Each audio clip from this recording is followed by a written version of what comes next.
Hello guys, Keto Phoenix here. Welcome back to another one of my videos.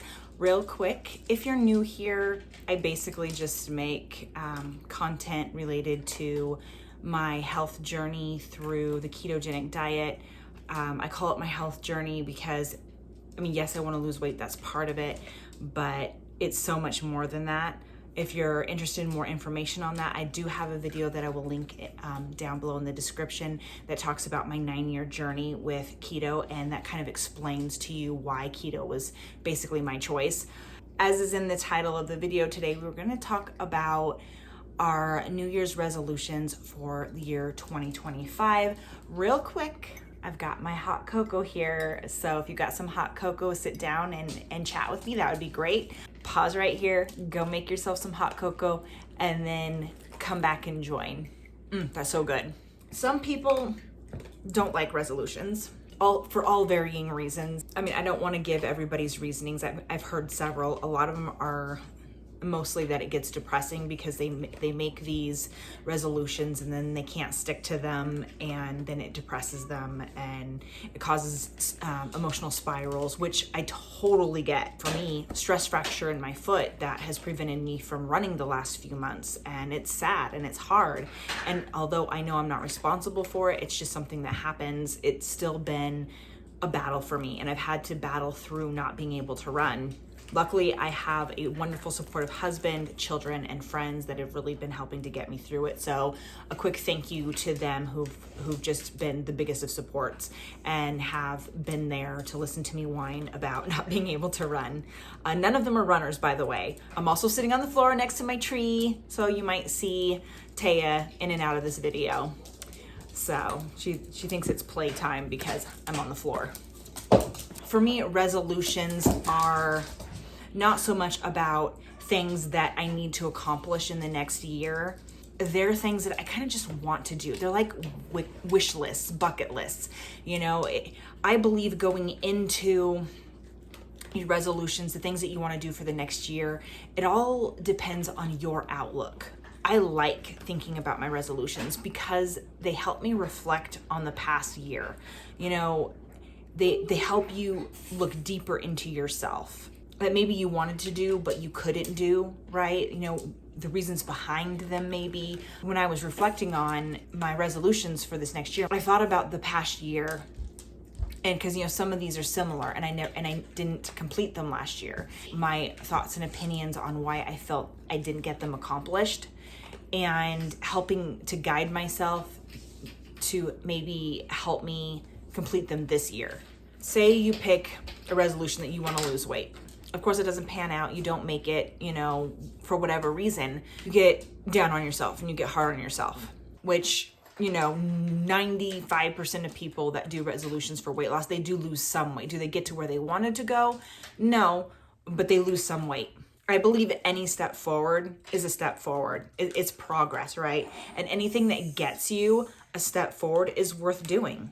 When I pick resolutions, I try to pick things that I know for myself I can do, I can accomplish. Weight you can't control. I've heard so many stories over the past 9 years of other people on keto who have done everything right, only lost so much weight, or they were in a stall for like 6 months. That can get frustrating, and then people have a tendency to give up. My goal for 2025 is to do my best to keep everything keto. I'm going to stop giving myself excuses. I can cheat this one day. I know what I'm doing. My body can bounce back. I can control that. Okay, I can't control the weight, but I can control what I eat, when I eat, and how I eat. Resolution for 2025, and that is to get myself back into running again, working towards that goal. I do have currently have a stress fracture. I have been off of my foot for close to 9 weeks now. And I'm getting to the point where I can go to the store or walk around the block without my boot on and have relatively no pain. I have my off and on days. Like I can have a day where I feel no pain at all, and I can walk around my house doing a few chores here and there with my boot off.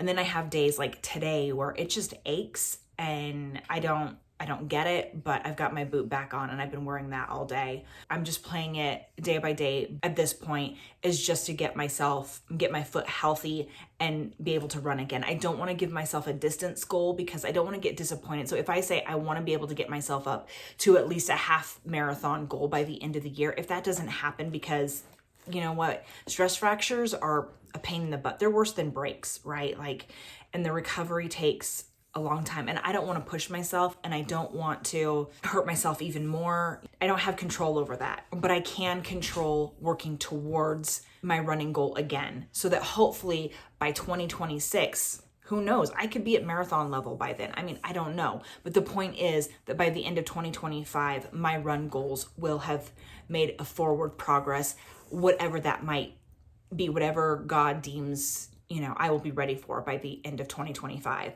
But I can't put in the work towards it. That means strength training, walking. Another resolution that I have coming for 2025 is dedicating more time to you guys and to my YouTube channel. I will admit, I've been making videos for you guys. I've been doing pretty good consistently, making one video a week, but I haven't done a lot of social media platform, things like that, to really get my videos out there and get them noticed and seen. I've been kind of quiet.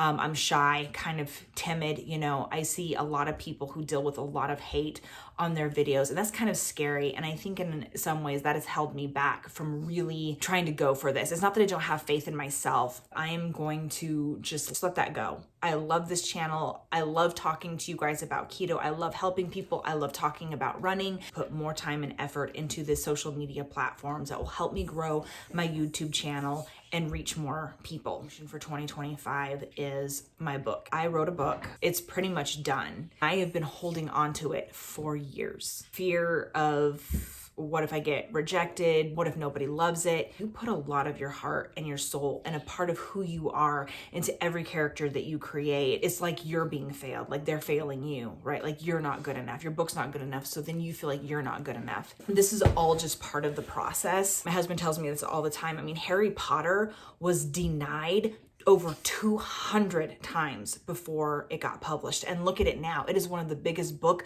and movie franchises in the world. So I have to, again, let go of that fear of failure and just be willing to get it out there. And plus, there's so many platforms now where I don't even have to go through a publisher. I can just go through Amazon and publish it that way if I so choose.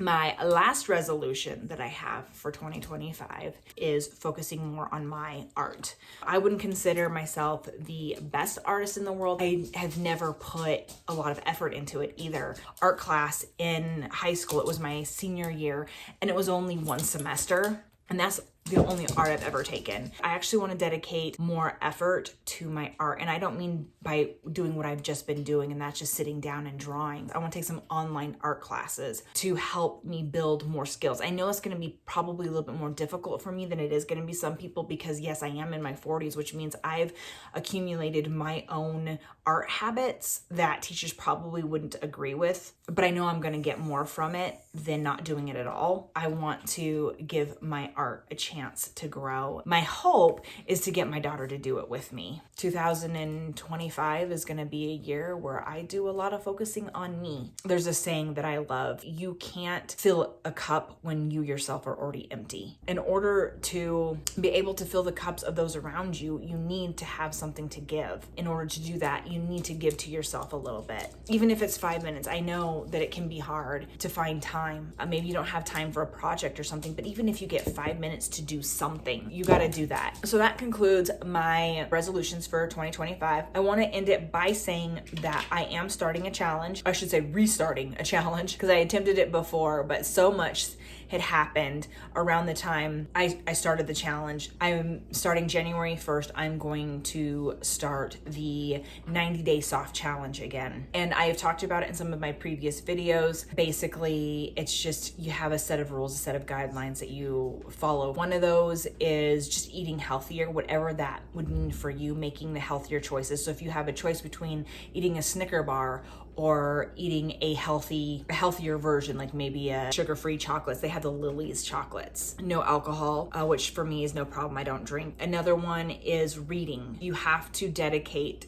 10 pages of reading every single day. And for me, I'm adding a little stipulation that mangas don't count. It actually has to be a book, because I've been reading a lot of mangas lately. I've got so many books in series that are actually really good, and I started them, but I never got around to finishing them. And I do have Kindle. It's not like I don't have options for books. I just have to dedicate the time to it. I'm also going to dedicate myself to drinking water every single day. So right now, drinking 8 ounces of water every single day. Exercise. You have to exercise every single day, which that one's definitely not going to be a problem because I'm already exercising every morning. I have to for my foot, but I want to make sure that I keep that up. That's the soft challenge. I'll have the list right here. I'm going to be starting that January 1st, and I'm hoping that you guys will start with me. And it doesn't necessarily have to be keto. If you're thinking, oh, I don't want to do keto, that's fine. If it's paleo, if it's low carb, and whatever it is, just for the food option, just make sure that all you're doing is choosing healthier options than what you normally would. Even if you have to go to a fast food restaurant, don't pick a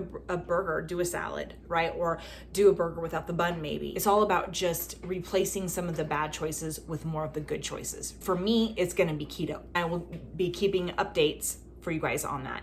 And I will be doing that from January 1st to the very last day of March throughout those 3 months. But if you want more information on it, then join me over on Instagram, Keto Phoenix Instagram. I'll have that linked in the description down below. If you want to join me for this challenge, then I urge you guys to subscribe if you haven't subscribed, and hit that notification bell so that you guys will be appraised of whenever I have a video uploads. Follow me on Instagram so that you guys can follow more of my day-to-day journey. I will also have my Facebook. I will be talking about some of the challenge stuff there, as well as sharing recipes and sharing tips and tricks. So make sure to follow me there too. Hug your family, tell your friends that you love them. No day is promised, and we lean to the people that we know that we care about them. And I'll see you guys in my next video.